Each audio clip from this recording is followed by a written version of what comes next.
Desperté una mañana de sábado y mi marido no estaba en la cama. Bajé las escaleras. La puerta de la habitación de invitados estaba entreabierta y lo que vi en ese momento destruyó mi vida para siempre. Mi marido, mi hermana, juntos, en mi propia casa. Y lo peor de todo, lo peor de absolutamente todo, es que cuando me vieron parada en el marco de la puerta, ninguno de los dos dijo nada. Solo se miraron entre ellos, como si yo fuera la intrusa. Esto no es ficción. Esto no es un drama inventado para las redes. Esto me pasó a mí. Y en los próximos 10 minutos te voy a contar la historia completa de cómo mi propia hermana, la persona con la que crecí, con la que compartí toda mi vida, me traicionó de la forma más brutal posible. Pero también te voy a contar algo más importante. Te voy a contar cómo sobreviví, cómo reconstruí mi vida y cómo al final, de la forma más inesperada, la vida les cobró todo lo que me hicieron. Mi nombre es Ana y esta es mi historia. Antes de seguir, necesito que entiendas algo. Esta historia no es solo sobre una traición, es sobre sobrevivencia, es sobre descubrir quién eres realmente cuando pierdes todo, es sobre justicia y es sobre aprender que a veces las personas que más amas son las que más daño te pueden hacer. Si alguna vez te han traicionado, si alguna vez has sentido que tu mundo se derrumba, si alguna vez has querido venganza, pero no sabías cómo conseguirla, esta historia es para ti. Porque lo que te voy a contar hoy va a cambiar la forma en que ves la traición, la familia y la justicia. Empecemos desde el principio. Yo siempre fui la hermana mayor, la responsable, la que cuidaba a todos. Mi hermana menor, Valeria, era distinta. Ella era la consentida, la que todos perdonaban, la que podía hacer lo que quisiera porque era la bebé de la familia. Pero yo la quería. A pesar de todo, yo la quería con todo mi corazón. Cuando Valeria cumplió 23 años, estaba pasando por un momento difícil. Acababa de perder su trabajo. Acababa de terminar con su novio. No tenía dinero. No tenía dónde ir.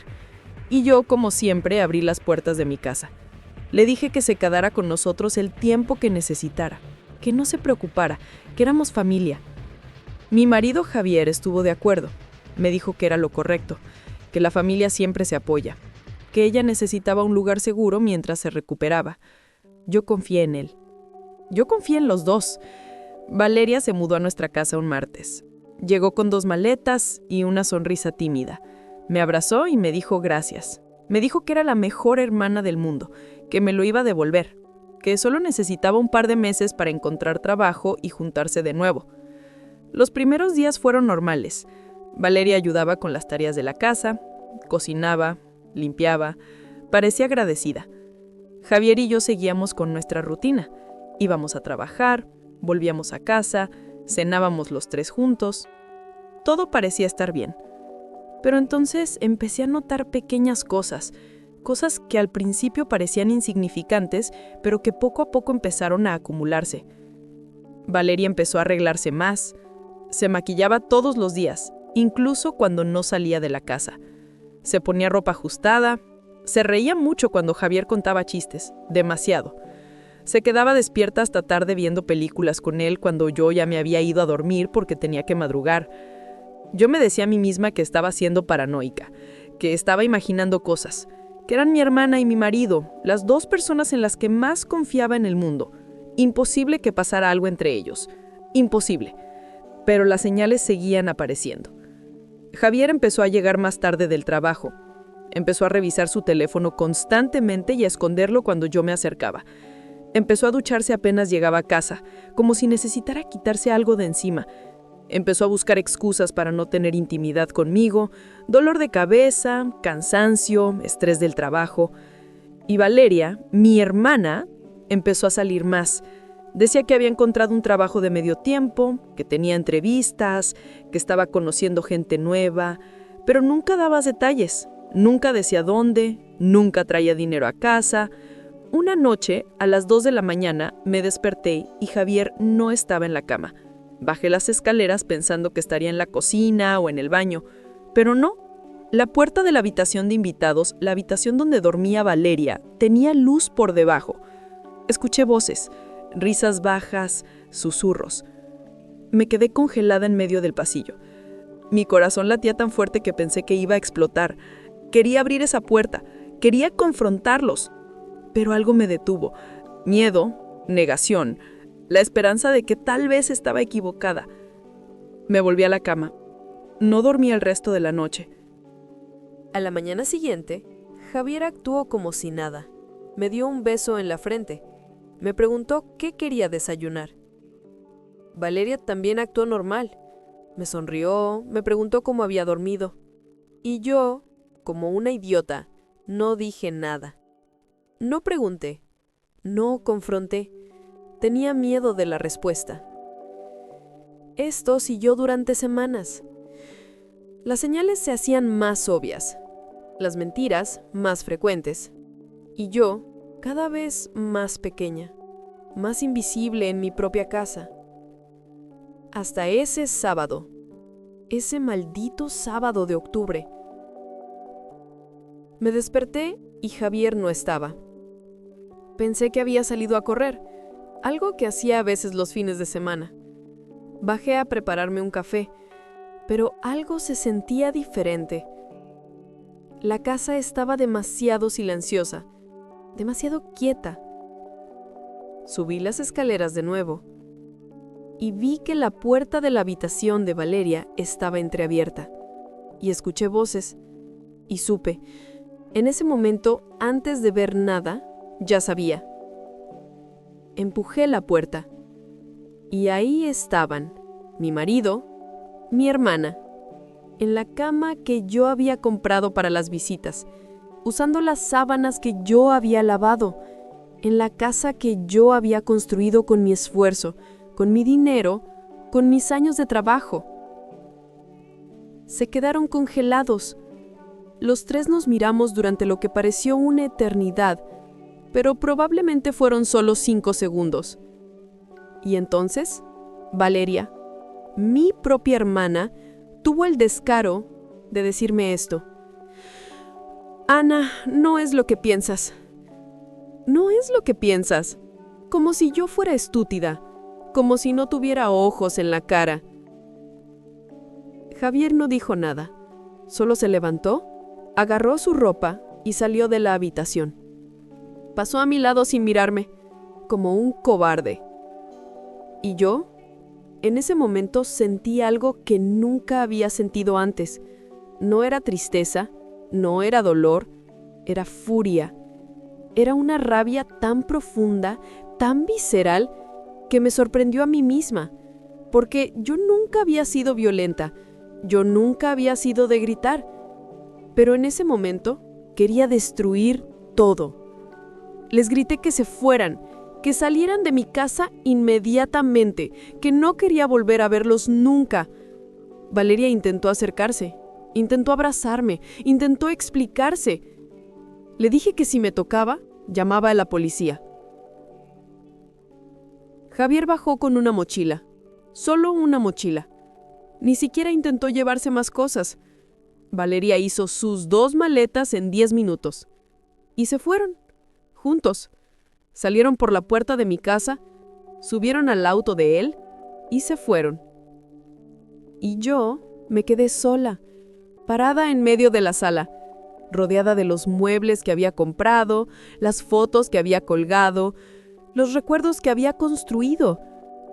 Todo vacío, todo roto. Llamé a mi mamá. Le conté lo que había pasado. Ella no lo podía creer. Llamó a Valeria inmediatamente. Valeria le dijo que se había enamorado, que no había sido planeado, que simplemente pasó. Como si eso hiciera que estuviera bien, como si eso borrara la traición. Mi mamá le dijo que no quería volver a verla. Mi papá hizo lo mismo. Mis otros hermanos la bloquearon de todos lados. En una semana, Valeria había perdido a toda su familia, excepto a Javier, claro. Y aquí es donde la historia se pone interesante, porque resulta que Javier y Valeria no tenían a dónde ir. Él había dejado todo en mi casa. Ella nunca había tenido nada propio, así que tuvieron que buscar un lugar para vivir. Y adivina qué lugar encontraron. la casa que yo había estado construyendo. Déjame explicarte. 2 años antes de que todo esto pasara, yo había comprado un terreno en las afueras de la ciudad.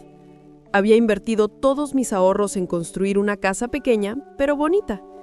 Era mi proyecto, mi sueño, la casa a la que Javier y yo nos íbamos a mudar cuando estuviera terminada. Estaba casi lista, solo faltaban detalles. Pero la casa estaba a mi nombre, solo a mi nombre, porque yo la había pagado. Yo había puesto cada peso. Javier no tenía derecho legal sobre ella, nada. Y resulta que cuando lo eché de casa, Javier recordó esa casa. Sabía que estaba casi terminada. Sabía que nadie vivía ahí todavía. Y decidió, junto con Valeria, ocuparla. Sí, ocupar mi casa. La casa que yo construí con mi dinero. Cuando me enteré, sentí que mi cabeza iba a explotar. No solo me habían traicionado, no solo me habían destruido emocionalmente, ahora también me estaban robando mi futuro, mi inversión, mi sueño. Fui hasta allá, toqué la puerta. Valeria abrió. Tenía la cara desafiante. Me dijo que no tenía a dónde ir, que Javier tampoco, que necesitaban un lugar, que yo tenía muchas cosas y que podía compartir. Compartir, esa palabra, como si yo les debiera algo. Le dije que esa casa era mía, que estaba a mi nombre, que si no salían de ahí en 24 horas llamaba a la policía y los sacaba a la fuerza. Javier apareció detrás de ella. Me dijo que no fuera dramática, que podíamos llegar a un acuerdo. No hubo acuerdo. Llamé a mi abogado esa misma tarde. Presenté una demanda. Inicié el proceso legal para sacarlos de mi propiedad. Pero el sistema es lento. Los trámites toman tiempo. Y mientras tanto, ellos seguían viviendo en mi casa, usando mis instalaciones, durmiendo en lo que debería haber sido mi dormitorio, cocinando en mi cocina, viviendo la vida que yo había planeado. Me sentí impotente, traicionada no solo por ellos, sino por el sistema, por la vida, por todo. Pero entonces, algo cambió. Pasaron 3 meses. Yo seguía peleando legalmente, seguía yendo a audiencias, seguía presentando papeles y lentamente empecé a reconstruir mi vida. Empecé terapia, empecé a salir con amigos que había descuidado, empecé a enfocarme en mí misma por primera vez en años. Y mientras yo mejoraba, ellos empeoraban. Mi mamá me llamó un día. Me dijo que Valeria la había contactado, que estaba llorando, que Javier la había engañado con otra mujer, que llevaban solo 3 meses juntos y él ya la había traicionado. Y yo, en ese momento, sentí algo extraño. No sentí satisfacción, no sentí alegría. Sentí pena. Pena por mi hermana que había destruido su vida entera por un hombre que no valía nada. Pero no la perdoné, no la ayudé. Ella había hecho su elección y ahora tenía que vivir con las consecuencias. Unos meses después, gané el caso legal. El juez ordenó que desalojaran la casa inmediatamente. Mandó a la policía. Los sacaron, los echaron a la calle con sus maletas, igual que yo los había echado de mi otra casa meses atrás. La diferencia es que ahora no tenían a nadie. No tenían familia, no tenían amigos, no tenían dinero. Javier había perdido su trabajo porque su reputación quedó destruida. Valeria no conseguía empleo porque nadie la quería contratar después de lo que había hecho. Y yo, finalmente, pude mudarme a mi casa. La casa que había construido con tanto esfuerzo. La casa que ellos habían intentado robarme. No te voy a mentir, los primeros días fueron raros. Caminaba por los cuartos y veía rastros de ellos. Una mancha en la pared, un mueble que habían movido. Pero poco a poco fui haciendo la casa mía de verdad. Pinté las paredes, cambié los pisos, planté un jardín y hoy, 3 años después, vivo en paz. Sola, pero en paz. Valeria intentó contactarme varias veces, Me mandó mensajes, cartas, me pidió perdón. Me dijo que cometió el peor error de su vida, que estaba arrepentida, que me extrañaba. Yo nunca respondí, porque hay traiciones que no se perdonan, hay heridas que no se curan, y hay personas que simplemente tienen que desaparecer de tu vida para que puedas seguir adelante. Javier también desapareció. No sé dónde está ahora. No me importa. ¿Y mi familia? ¿Mi verdadera familia? ¿La que me apoyó? ¿La que me defendió? Esa sigue a mi lado. Aprendí algo de todo esto. Aprendí que la traición más dolorosa viene de las personas más cercanas. Aprendí que puedes sobrevivir a cualquier cosa si decides seguir adelante. Aprendí que la justicia a veces tarda, pero llega. Y aprendí que reconstruirse no es fácil, pero es posible. Si estás pasando por algo similar, si alguien te traicionó, si sientes que tu mundo se derrumbó, quiero que sepas esto. Vas a sobrevivir. No hoy, no mañana, pero eventualmente vas a volver a estar bien. Vas a reconstruir tu vida y vas a darte cuenta de que las personas que te traicionaron te hicieron un favor, porque te mostraron quiénes eran realmente antes de que fuera demasiado tarde. Y la vida, de una forma u otra, siempre les cobra. Siempre. Si esta historia te impactó, si te hizo sentir algo, si te ayudó de alguna manera, te pido que vayas a ver el video que sale ahora en la pantalla. Ahí te cuento otra historia igual de intensa, igual de real, igual de necesaria. No te lo pierdas, te va a cambiar la perspectiva.